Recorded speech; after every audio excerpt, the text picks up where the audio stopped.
When Brother Wesley asked me to share with everyone what the building of our new church meant to me, my mind instantly started to bounce the question around the more I thought about it.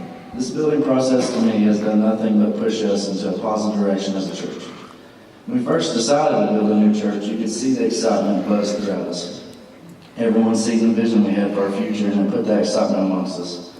And it's crazy to me to think about whenever we first decided to build the sanctuary, and now we're in here. We're having our dedication service today. It may have been viewed as a dream to some, but now it's a reality. In this church, we all experienced a rough 2016 right towards the ending of this building project.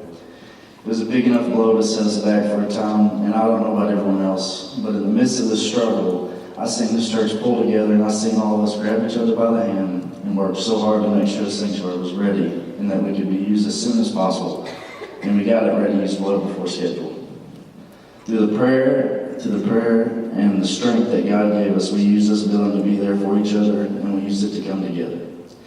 And from here out, we must continue to use it to keep us together, and more important, keep pushing forward. Like Brother Wesley said, we can't settle. Even though we've been tremendously blessed with a beautiful new church, we just got to continue to get more people in here and fill all these chairs, and to make more of an impact on the surrounding communities. I agree completely when he said he'd love for us to have the problem of us running out of seating in here and for us to have to step back and say, wow, we're full again. But all in all, we must continue to use this church and the building process we have went through as a tool to get more people to hear God's word and to change lives. I have great feelings about the future of our church and under the great leadership of our pastor. And now today, as we're sitting in here in this building, I know Brother Brad is up in heaven looking down. He's just happier than ever seeing us finally in the sanctuary he envisioned. Wes and I kind of kid around with each other. So, what an exciting day. I think we can finally say that our new church building is finished. It has been so fun to watch the progress each week. I believe the most rewarding process is watching everyone pull together as a unit and share their many talents. And believe me, we have some quite gifted members in this church. Whenever a church takes on a project such as this, it takes everyone. And I will say at times it felt like we cleaned the church a whole lot more than my house gets cleaned. The last several months, I don't think I've passed by here without seeing cars out front without someone working. This process hasn't all been peaches and roses though. We definitely had some setbacks. Losing our leader proved to be the most difficult challenge that we faced. Even during such adversity, we were reminded what a true church family is all about. There were many obstacles throughout the process that really tested our faith. I think we all felt a little deflated when the new chairs were covered in sheetrock dust after the sheetrock had to be redone. Once again, along with God's help, we prevailed. Throughout this endeavor, we've developed deeper relationships with each other. We've shed tears, laughed, put in late nights, and worked countless hours. In preparation for the old church being torn down, I will admit I got a little sentimental. After all, it's where Chad and I got married, watched both of our children's baby dedications, and where I cried happy tears the day that Jaden accepted Jesus Christ and was baptized. I know a lot of us have special memories of that building that are forever etched in our memories. In preparation for today, I asked my kids what their favorite thing was about the new church. Jamie's favorite thing about it is, as he says, the Branson screens and the kitchen. JC's is the wall in the children's church. And I think we all probably have a favorite something in here, but we must be mindful that it's only a building. The people inside this building worshiping and sharing Jesus with others is what makes up this church. The saying goes, it takes a village to raise a child. I consider you all my village. Proverbs 22:6 says, train up a child in the way he should go, and when he is old, he will not depart from it. This church and our kids are the future. I look forward to all the memories that will be made here. As the cross out front illuminates, we as Christians must illuminate and be a shining light for God. And I got to thinking, I've attended church here for 48 years. I've lost in my mind how long I've been a member, and I've also lost how long I've I've been a deacon here. I do know I'm not the senior.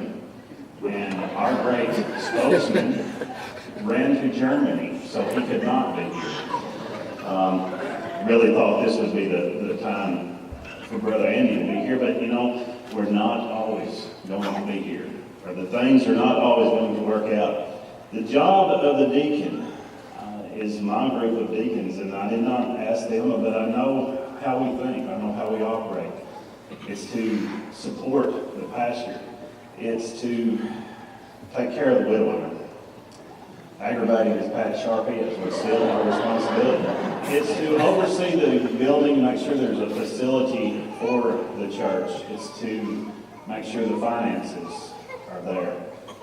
And I'm not proud of this facility, but I do take pride in this facility.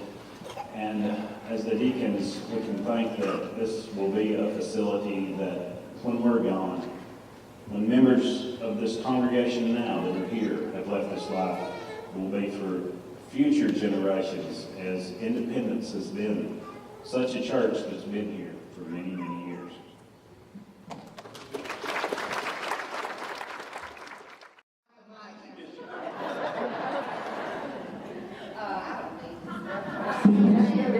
Do I need it? Okay, how far did it hold it? But anyway, y'all say the great God, you know I'm supposed to shut up.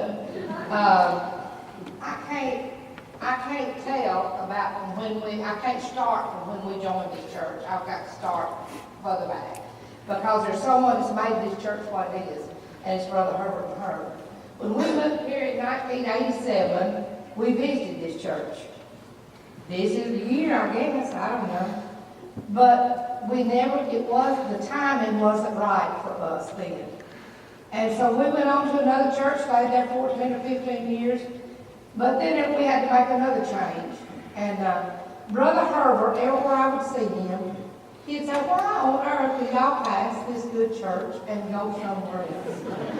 And I said, beats me. But anyway, it had nothing to do with anybody here. It had nothing to do with anything. The timing just was not right. God had work for us to do somewhere else. But Brother Herbert would come to our house. He's the only man since we have lived here 30 years, be 30 years this year, that come to our house. He'd sit on our porch and drink tea with us. Why on earth don't y'all come to church down there? You know, everywhere I'd see Brother Herbert, he knew me. I can't believe he knew my voice everywhere he's. If he'd hear me somewhere, he'd say, "Live anymore?" And but he would. And Brother Herbert, you've got to brag on him before you do anything about this church, because it started for me with Brother Herbert. And he was a fine man, and I think that's the reason we're where we're at today. In 2003, we moved here and we joined this church after visiting for about a year. We didn't want to make a mistake. We joined the church about 2003. When we come, Brett was sitting on the front row. There, he first year in college, I think. Wouldn't say a word to nobody. I wasn't having that. And but I will say, Brett Roberts is the most faithful person in this church. Brett, we love you. You do a good work. And it wasn't long till we come and Brett, he decided to take on the choir. I'm going to tell y'all, the church has done nothing but grow since I have been here since 2003. Brent took on the choir, and y'all see how good we are? Brent has done a good job with the choir. And Wes, he was running around somewhere down at Temple, wasn't even here. And all he's doing is having them kids. Finally, God showed him the errors of his way, and he come here, and he started doing the youth group. How many minutes have I got? He started the youth group. Well, the youth group started growing. The church has just grown in every aspect of it since we've been here. Now, it was probably growing before leaving. But Brother Brad wasn't doing nothing but preaching his heart out every message. Now, he did, and I miss that man. I really miss him. Wes, I love you, but you ain't your daddy. When we joined this church, there was 47 people coming to Sunday school. Last Sunday, we had 120-something in Sunday school. 3 times, Wes, you've got big shoes to fill.